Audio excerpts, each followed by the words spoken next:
네, 안녕하세요. 주식은 역시 기리기리스의 기리스입니다. 안녕하세요, 여러분들. 저 코스피가 2,500을 눈앞에 두고 계속 왔다 갔다 하고 있는데 이 와중에 어떤 소식이 있는지 빠르게 보도록 하겠습니다. 같이 공부하시죠. 렛츠 기리.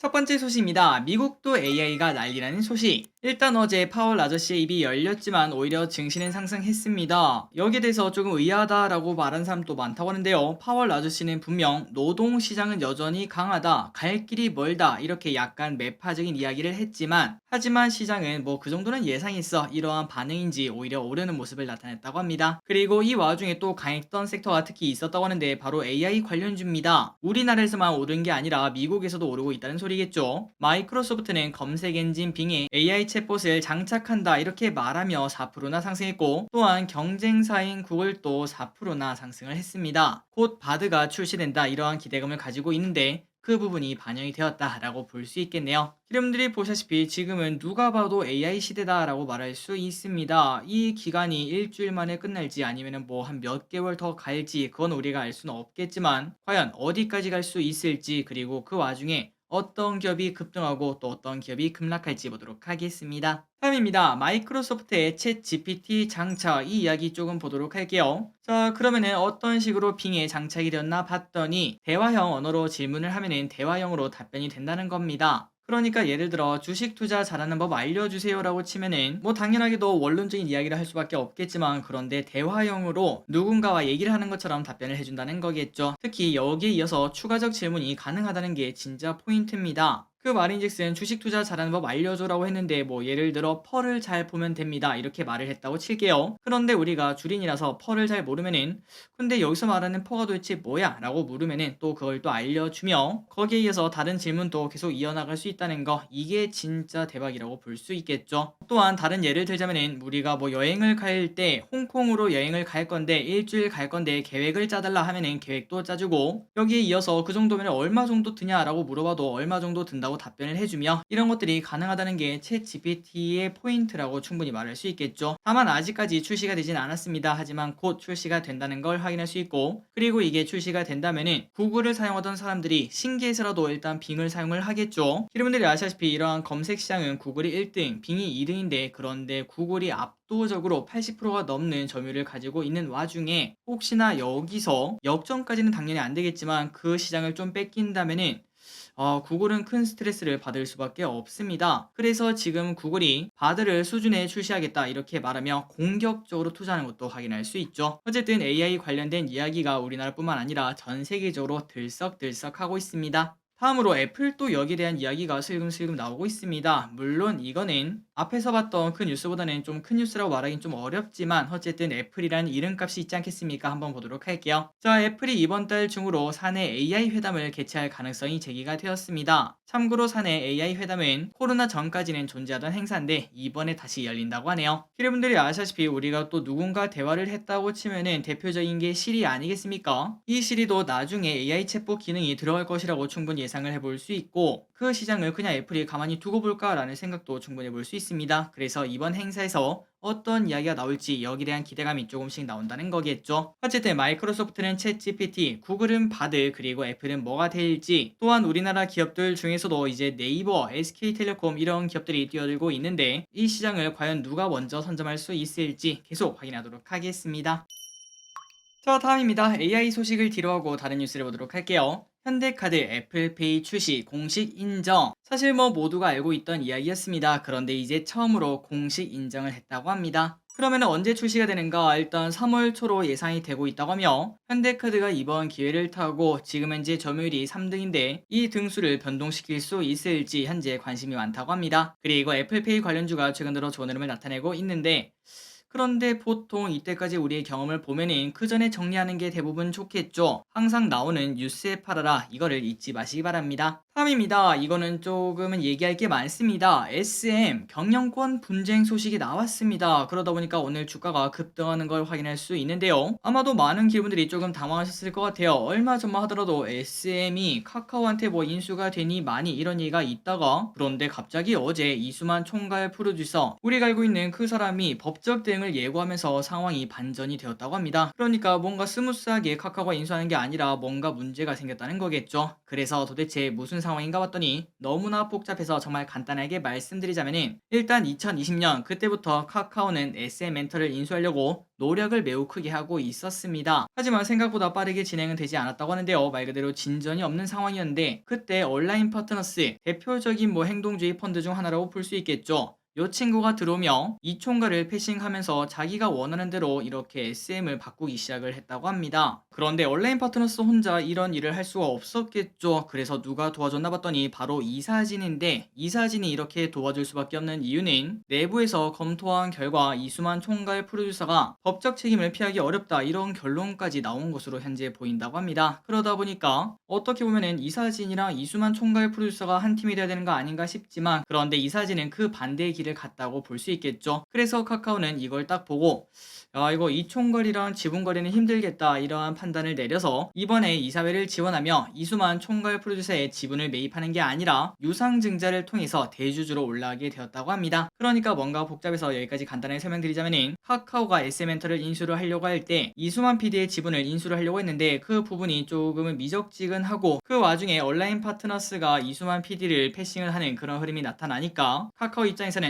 이건 지분거래는 힘들겠다, 그냥 다른 방법을 통해서 이사회를 통해서 유상증자를 받아서 2대주주로 올라가겠다 이렇게 판단을 내렸다고 합니다. 그런데 문제는 바로 여기 있습니다. 지금 누가 봐도 경영권 분쟁 중인데 여기서 이사회가 제3자 신주 배정을 해가지고 대주주를 만드는 거는 이거는 불법이다, 이러한 이유 때문에 법적 대응을 예고를 했는데 말 그대로 어쨌든 경영권 분쟁이 시작이 되었겠죠. 그리고 개인 투자자가 가장 좋아하는 게 또 경영권 분쟁 이 이슈 아니겠습니까? 오는 3월에 주주총회가 열리는데 그때 표대결이 나타날 수 있기에 그때까지 서로서로 지분을 매입하면서 그렇게 싸우는 거 아니겠는가 이런 기대감이 나오며 오늘 주가가 급등, 그리고 앞으로도 단기적으로는 좀 주가가 오르지 않겠나 이러한 전망이 현재 나온다고 합니다. 어쨌든 이 안에서는 어떤 일이 일어나고있는지는 잘 모르겠지만 우리가 재벌집 막내 아들 봤을 때 이사진 해가지고 서로서로 편을 나누지 않겠습니까? 그러한 드라마 같은 상황이 벌어졌다고 볼 수 있습니다. 다음입니다. 혹시 여러분들 메타의 호라이즌 월드 알고 계신가요? 상반신만 둥둥 떠있는 걸로 유명한 메타버스인데 지금까지는 18세 이상만 사용 가능했다고 합니다. 저 길이 몰랐네요. 그런데 이 사용 연령대를 메타가 13세로 낮추는 작업을 하고 있다고 하는데, 그렇다면 그 이유가 뭘까요? 맞습니다. 이용자가 늘지 않자 연령대를 조금 넓혀서, 사실 그리고 이러한 메타버스를 하는 거는 또 어린애들 아니겠습니까? 그 시장을 노린다고 볼 수 있는데, 하지만 저기릿의 개인적인 생각으로는 이 부분이 성공하기는 너무너무 어렵다고 볼 수 있습니다. 그 이유는 정말 심플하게도 아이들은 본능적으로 부모 세대가 하는 걸 피하기 때문이죠. 우리가 카톡을 쓰니까 요즘 아이들은 DM을 보내는 것처럼 이 호라이즌 월드도 13세로 낮춘다고 하더라도 과연 성공할 수 있을지에 대한 의문은 나올 것 같습니다. 게다가 왼쪽을 보시면 아시겠지만 아직까지는 좀 많이 엉성합니다. 그래서 메타버스의 진짜 시대는 많이 멀었다고 생각하고, 다만 VR 기기, AR 기기가 나오면은 그때부터 콘텐츠에 대폭적인 투자가 나올 수 있겠죠. 그때를 기다며 메타버스 관련주는 우리가 충분히 계속 공부할 필요는 있을 것 같습니다. 다음입니다. 카카오 게임즈를 보도록 하겠습니다. 오늘 실적 공개가 되었는데 작년에 최대 실적을 냈다고 합니다. 우마무스의 리스크를 어느 정도 벗어났다고 볼 수 있는데요. 왼쪽을 보다시피 주가 흐름도 슬금슬금 올라가고 있죠. 그래서 작년 실적은 어땠나? 최대 실적을 냈습니다. 22년 매출 1.1조 원, 그리고 영업이익 1,700억을 달성을 했다고 하며, 이렇게 선방한 실적을 낸 이유는 오딘 등 기존 게임과 그리고 우마무스메 등의 견고한 실적이 더해져 안정적인 성과를 냈다고 합니다. 또한 1월 5일날 론칭한 에버소울은 신규 IPM에도 불구하고 예상을 넘는 초반 성과를 보여주고 있으며, 아케이지 1은 5일 만에 사전 예약자 100만 명을 넘는 그 정도의 성과를 현재 나타내고 있습니다. 결국 게임회사는 게임으로 말하는 거겠죠. 지금 나오는 게임들 그리고 앞으로 나올 게임들, 이 게임들이 어떤 실적을 낼지 계속 확인해 보도록 하겠습니다. 다음입니다. SK, 롯데는 M&A 중. 공정거래위원회는 1월 말 기준으로 대기업의 소속회사 변동 내용을 공시했습니다. 총 회사는 2,882개로 28개 집단이 61개사를 편입을 했다고 하는데, 특히 3개월 동안 가장 많은 신규 편입이 있었던 곳은 SK가 8개, 롯데가 6개로 활발하게 기업 편입이 진행되고 있었습니다. 그리고 3개월 동안 일어난 설립 및 인수에서 특정 섹터가 조금은 각광받는 분위기가 나타났다고 하는데, 바로 수소, 전기차 관련 부분이죠. 여러분들이 아시다시피 요즘 들어 이 표현 정말 많이 쓰는 것 같습니다. 속도의 문제지 방향의 문제가 아닌 수소와 전기차 이쪽에 대기업들의 관심이 많은 걸 확인할 수 있고, LG 그리고 GS에서는 전기차 충전업체를 계열 편입, 포스코는 수산리튬 생산업체, 마지막으로 LS는 전기차 부품 업체를 신설했다고 합니다. 어쨌든 2차전지는 지속적으로 쭉쭉 성장하는, 과거부터 지금까지 삼성전자가 올라갔던 것처럼 2차전지 관련주도 그런 흐름을 나타내지 않을까라고 볼 수 있겠네요. 다음입니다. 오늘 날씨가 좀 별로였죠. 미세먼지가 나빴다고 합니다. 강원도를 제외하고 전국 미세먼지 농도가 나쁨으로 미세먼지 기분들 조심하시면 될 것 같고, 앞으로 이런 경우가 이제 봄이 오지 않겠습니까? 많아진다고 볼 수 있습니다. 그러니 기분들 요즘 들어 이제 마스크를 안 끼시는 분들도 계실 텐데, 하지만 또 미세먼지가 많을 때는 마스크 또 껴야겠죠. 항상 잊지 마시고, 추가적으로 내일 밤부터는 또 제주도를 시작으로 10일까지 전국에 눈이나 비가 올 수 있다고 합니다. 이때는 또 날씨가 맑아질 수 있으니까 이번 주말에 비가 그치게 된다면은 그때 놀러 가기는 꽤나 괜찮을 것 같습니다. 그리고 플러스 이걸 보시면은 이제 미세먼지 관련주 최근 들어 많이 올랐고, 오히려 미세먼지가 온다고 하니까 주가는 또 하락하는 모습을 나타내고 있습니다. 혹시나 미세먼지 관련주를 과거부터 조금 준비를 하셨다면은 과연 내가 언제까지 들고 있을지 고민해 보시면 좋을 것 같습니다. 다음입니다. 공매도 전면제기 초읽기. 정부에서 외환시장 빗장을 풀면서 외국 금융기관의 시장 참여 기대감이 커지고 있습니다. 이 와중에 MSCI 선진국 지수 편입을 위해서 공매도 전면 재개 이야기가 나올 것이라고 하는데요. 물론 당국에서는 아직까지는 쉬쉬하고 있지만 최근 증시가 조금 올라오지 않았겠습니까? 그러다 보니까